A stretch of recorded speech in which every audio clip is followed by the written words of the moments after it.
Pokistonga safarimiz bir necha oy ilgari tayyorgarlik boshlangan.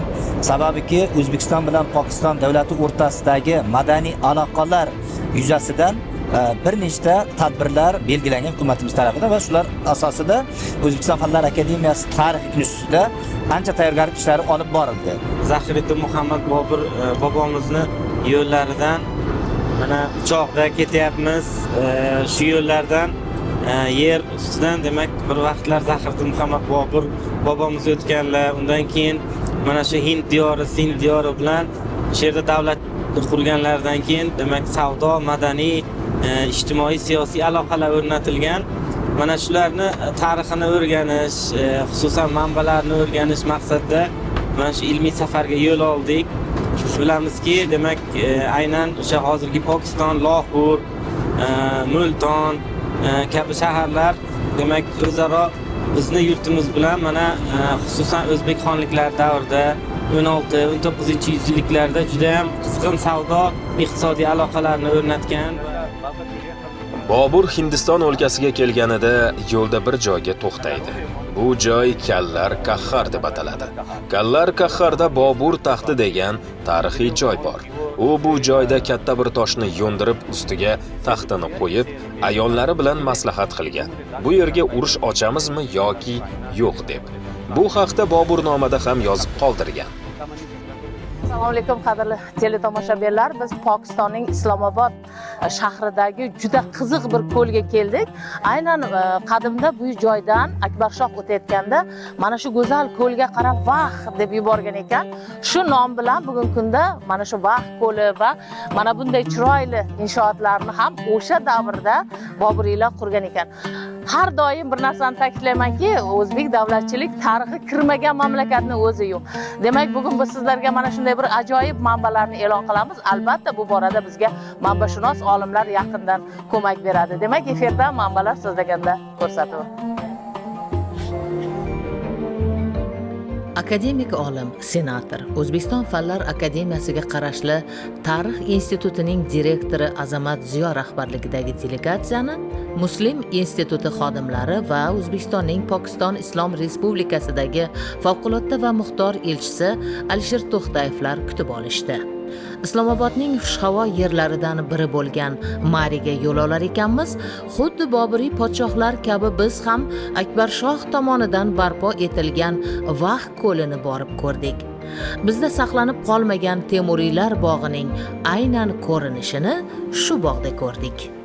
O'zbekistondan Pokistonga yetib kelgan manbashunos olimlar, tarixchilar, delegatsiya a'zolari pokistonlik do'stlarimiz bilan birgalikda Pokistondagi eng diqqatga sazovor joylardan biri, sayyohlar eng ko'p tashrif buyuradigan joylardan biri bu joy Boburiylar bog'i deb ataladi, Vah deb ataladi. Endi bular to'g'ri Mo'g'ul deb yozgan, lekin biz buni baribir ham Boburiylar deb atashimiz kerak. Asta-sekinlik bilan buni haqiqat qaror topadi deb umid qilamiz. Do'stlarimizga vaqtda aytdik. Mana shu joy tarixi alohida bir tarixga ega. Sababiki, mana atrofga qarasangiz, hozir mana tog'lik joy Boburiylardan Akbar podshoh ketayotganida, masalan, sayr qilishda bo'ladi, harbiy savr. O'shanda ko'zi tushib Vah degan so'zni aytgan, bu go'zallikka nima deydi, maftun bo'lib. Lekin ba'zi bir manbalarda Jahongir bilan ham bog'lashadi uni asli. Lekin mana shu bu turgan bog'ning qurilishi, uning o'ziga xos xususiyatlari bor. Bog' Boburiylar davlatining yirik sarkardasi Rajput millatiga mansub Man Singh bilan bog'liq bo'ladi. Man Singh ma'lumki Jahongirning qarindoshi, Akbar podshohning ham qarindoshi bo'ladi. Ya'niki bular ikkalasi ham o'sha Rajput malikalariga uylangan Boburiyzoda podshohlar bo'ladi. Man Singh 1581-yilda 5 yil davomida mana shu bog'ni, shu atrofdagi nimani qurishdan maqsad nima edi? O'sha paytda Kobul hukmdori Jaloliddin Akbar podshohning ukasi Muhammad Hakim akasiga qarshi isyon ko'taradi. Tabiiyki, bu isyonni bostirish uchun musulmon lashkarboshisi emas, balki Rajput lashkarboshisi tayinlanadi. Ya'niki o'zining ukasiga qarshi Akbar podshoh Man Singhni jo'natadi. Man Singh nafaqat endi bu atroflarda baribir o'sha paytlarda millatlar, elatlar yashagan. Mana shu joyda Man Singh birinchi bo'lib, endi hamma joyda suvlik joy bo'lishi kerak. suv chiqadigan buloq mana hozir ko'ryapsiz. Bu yerda bir nechta buloqlar bor. Shu yerda qurganda 12 darvozalik o'ziga xos, endi harbiy atama bilan aytganda garnizon quradi. Chunki lashkarlar bu yerda to'xtaganda nafaqatgina ularga kechasi hujumlar uyushtiriladi, qaroqchilar bo'ladi, o'zini yerini himoya qiluvchilar bor. Ana shunday tarzda bu quriladi-da, lekin endi mana shu yerga kimlarning qadami yetgan deb savol berishingiz mumkin. Akbar podshoh bu yerga bir necha marta bo'ladi. Ya'niki Boburiy podshohlar Kobulga, Kashmirga ketayotganda, mana biz hozir turgan joyimiz Lahor bilan Kashmirning yo'li sanaladi. Ya'niki Srinagarga ketayotganda Jahongir podshoh avval Kobulga borayotganda to'xtagan bo'lsa, yana bir necha marta bu Kashmirga safar uyushtirayotganda to'xtab o'tadi. Bu ikki tomonga boradigan yo'lda mana shu joyda to'xtab o'tiladi. Shohjahon bir necha marta to'xtab o'tgan, Aurangzeb podshoh bir necha marta to'xtab o'tgan. Endi bular sanalarni keltirmayapman, bu tarixiy manbalarda keltirib o'tilgan, bular qachon to'xtaganlarigacha. Va bu yerdagi oqadigan suvning qanchalik tezlik bilan oqishini hali ichkari kirib ko'rganimiz yo'q. Boburiylar bilan qiziq voqealardan bittasi, Boburiy podshohlardan Farruh Siyar, bu keyingi hali kichkina qisqa muddat hukmronlik qilgan podshohlardan biri Kashmirda bir inson bilan tanishadi. Bu insonning bilimi, arab tilini yaxshi bilishi, fors tilini bilishi Boburiyzoda podshohga yoqib qoladi. Keyin unga aytadiki, "Yurgin, sen men bilan" deydi, "Men senga" deydi, "o'zimning davlatimdan" deydi, "yana podshohning saroyiga yaqin joydan yer ajratib beraman" deydi. Haligi odam ham bu bilan keladi endi, chunki podshoh unga iltifot ko'rsatyapti. Dehliga yetib kelgandan keyin haligi odamga unga joy beradi. Bilasizmi bu odam kim? Keyinchalik o'ziga qanaqa nisbat qo'llagan? Arab tilida nahr degani daryo degani. Janna daryosining bo'yida Farruh Siyar unga joy ajratib bergani uchun haligi odam o'ziga, endi haligi nima deymiz, biz tilda familiya deb ataladi, Nahrun so'zidan Nehru kelib chiqadi. Bu keyinchalik bu kim ediki? Buyuk Hindistonning buyuk davlat arbobi Javaharlal Nehruning otasi edi. Bu bog'da vatandoshimiz Furqatning ham bo'lganligi manbalarda yozilgan. Uning hind qizining mana shu ko'l yonida sochini yuvayotganini ko'rib qolib, u qizning dur, ya'ni uzoqqa ket degan so'zi ilhomini keltirib, u qizning tishining durligi va uzoq tur deganiga atab yozgan she'ri mavjud. Raftam Hasan Abdol Kanori joyi. Dedam ki nishasta zani hinduyi. Guftam sanamo bahoyi muyatchi deham. Faryod barobar dur rimoyi. Bunday go'zal bog'larning qurilishi tarixi bilan qiziqdik. Bog'lar qurish va chor bog'lar qurish an'anasi Turon zaminda azaldan mavjudda va buni mana Temuriylar davrini o'rgangan kishilar yaxshiroq biladi. Biz bilamiz Amir Temur bog'larini, keyin chorbog' qurish an'anasi ham o'sha paytda juda ham rivojlanib ketadi va ko'pgina o'sha vaqf hujjatlarida, manbalarda bog' va chahorbog' atamalari ko'p uchraydi.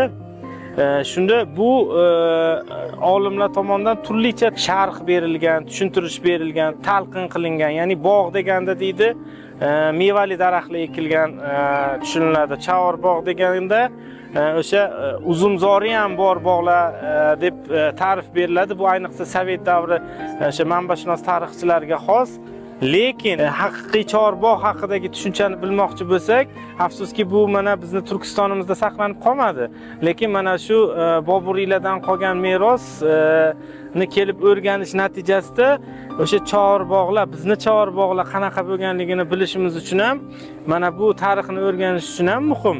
Ham demak mana shu Boburiylarni davrida qurilgan chorbog'lar ko'rsatib beradi qanaqa bo'lganligini. Ya'ni 4 tomondan chahor, 4 tomondan o'sha bir joyga suv oqishi masalasi bor. Va mana bu yerda buni misolda aytishimiz mumkinki, shu mana Voh ko'lining yuqori qismida chashma buloq joylashgan. Ya'ni o'sha buloqdan kelayotgan suv mana shu bog' 4 tomonga ajratiladi, bir xil konturda. Demak, bu yerda ilm fan, bog'dorchilik bilan birgalikda geometriya, matematika kabi demak bilimlar ham talab qilgan, chunki mana hozir ko'rib turganimiz bir xil nima deydi, masofalarda qurilgan, har 4 tomoni bir xil demak hisob olingan va geometriya ilmlari o'sha davrda shu Boburiylarda qanchalik demak to'g'ri hisob kitoblar, kadastr hisob kitoblari qanaqa bo'lganligini ham ko'rsatib beradi. Pokistonlik tadqiqotchilarimiz aytdilar, mana shu binoni qadimiyligini va uni orqasida ham tarixiy yerlar joylashganini hozir ulardan ham bir aniqlashtirib, demak, bilib olamiz. Biz ilk marotaba ochig'i vaqt ko'lidan ko'rsatuv tayyorlayapmiz. Men juda ham hayratdaman. Olimlarimiz ham xuddi shunday. Biz ozgina kechroq yetib keldik bu joyga. Albatta Islomobod va Pokistonning hududi juda katta bo'lgani bois sal qorong'i tushib qoldi, lekin shunga qaramasdan biz tasvirga olyapmiz. Manbashunoslar bilan yurishning bir manfaatli tomoni shuki, ular har bitta so'zni, tarixini bilishadi va manbalarga asoslanib gapirib berishadi. Bu yerdagi ta'mirtalab bo'lib qolgan bino bizdagi binolarning o'zginasi ekan. Bunday bog'larda yurtimizdan keltirilgan daraxtlar, ya'ni chinor, sada kabilar ham bor. Bu bog'ning hozirgacha saqlanib turganligining boisi Pokiston hukumatati bu yerlarni ta'mirlab turishidadir. Sababi eng ko'p sayyohlar aynan shu yerga kelishadi-da. Boburiylar davrida qurilgan binoni orqa tarafidan tasvirga olyapmiz. Yetib keldik bu joylarga. Mana haqiqatdan ham qarang, qanday bog' yaratgan, qarang. Mana o'sha davrdagi daraxtlar, qarang, tog'. Haqiqatdan shunaqa bir go'zal joy ekanki, hayratimizni chekki yo'q.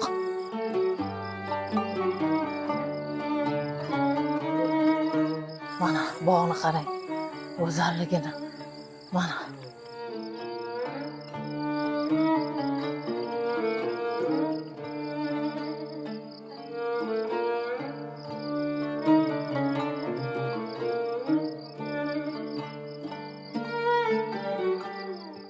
mana bu joyga fontan ham bor ekan. Mana qarang, mana shu xuddi bir Toj Mahalni nimasini ko'rgandek bo'lasiz. Buni qarang. Mana haqiqatdan ana shu joydan oqib kelib, mana bu joyga mana favvora va mana shu favvora mana ariq bo'lib, mana shunday xasiga o'sha tomonga ketgan. Mana u yoqda ham bir bino qurilgan.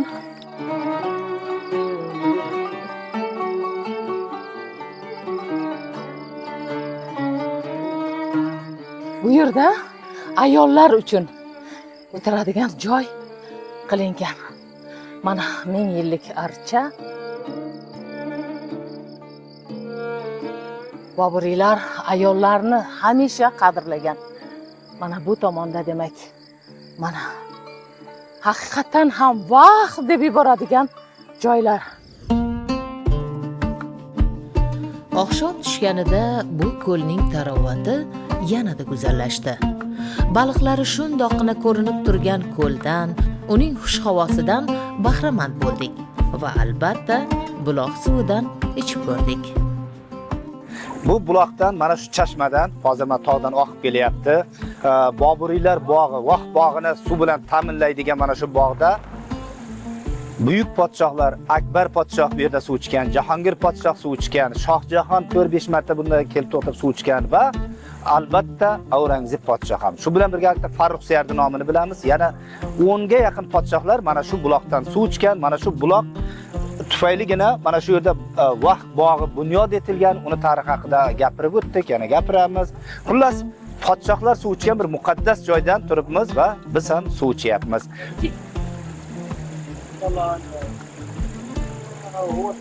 Endi suvning tarifiga so'z yo'q. Men Hindistonda bir 50 martacha bo'ldim, Pokistonda bo'ldim, necha marta. Lekin bunaqa shirin suvni uchratganim yo'q. Nihoyatda shirin. Bizni Toshkent suvi bilan, Surxondaryoning Denov, Sho'rchi taraflaridagi suv bilan deyarli o'xshash. Ichib to'ymaysiz.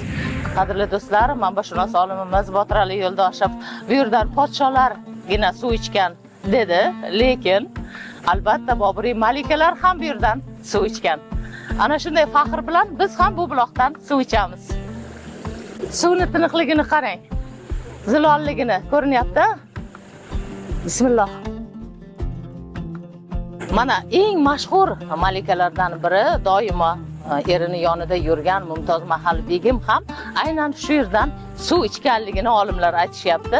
Haqiqatan ham bu suvni ichib shunaqa bir maza qilasizki, mazasiga gap yo'q. Bizni buloq suvlari bilan bir xil. Juda ham ajoyib.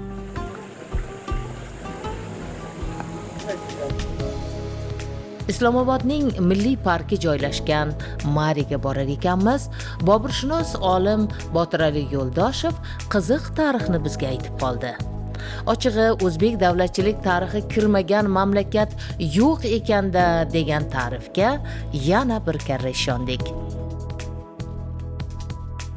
Bizning Bobur ekspeditsiyamiz o'z ishini davom ettirmoqda. Bugun 2-kun Islomobod shahridan bir necha 10 kilometr shimolda joylashgan Myuri degan joyga keldik. Lekin mahalliy xalq bu joyda Mari deb ataydi ekan. Bu yerda sayyohlar uchun mo'ljallangan ko'ngilochar joy. Shu joydan foydalanib qolib, Bobur haqidagi suhbatlarimizni davom ettiramiz. Bu joylarda bizlar bilan bog'liq nima tarafi bor degan savol tug'ilishi mumkin. Juda ko'p joylarda mana hozir yo'lda kelayotganda ham qancha o'xshashliklarni, ba'zi bir odamlarning chehrasidagi, yuzidagi o'xshashlar ko'rdik. Hattoki o'zbek qizini ham uchratdik. To'xtab turganimizda bir mashina to'xtab, bizdagi O'zbekiston degan yozuvni ko'rgan va Mahfuza edi ismlari shekilli, mana shu yerda o'zbek tilidan dars berar ekan. Bir-biriga o'xshash nomlar, ismlar ko'p.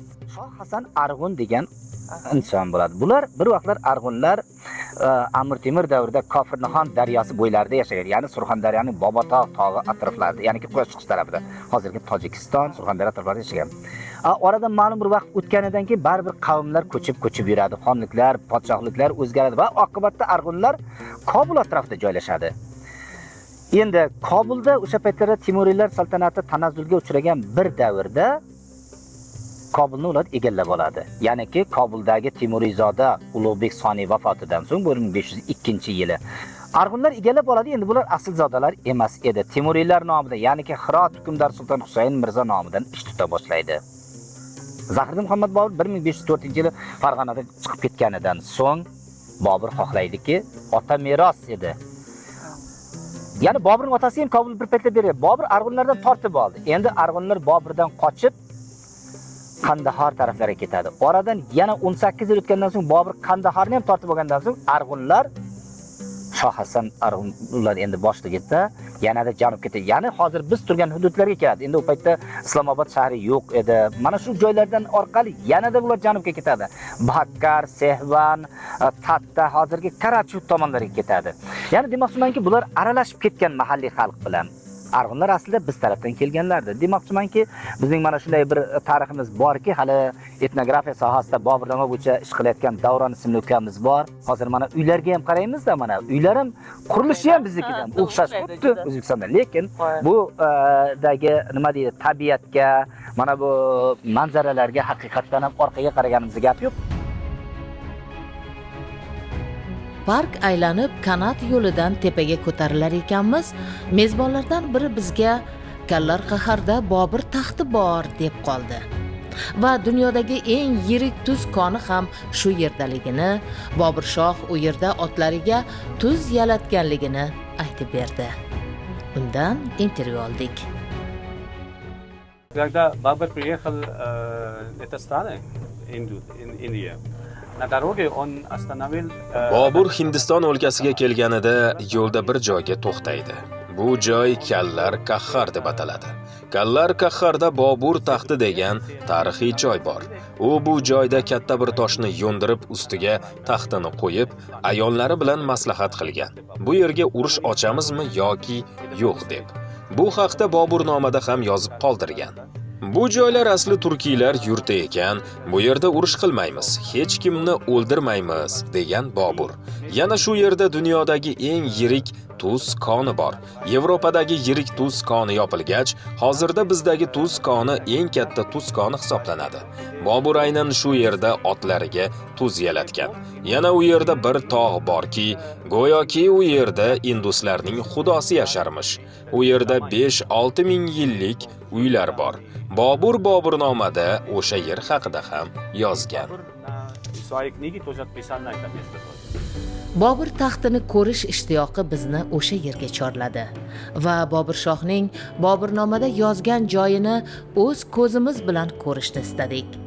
Bu haqda esa keyingi ko'rsatuvlarimizda hikoya qilamiz. Hozircha xayr, omon bo'ling.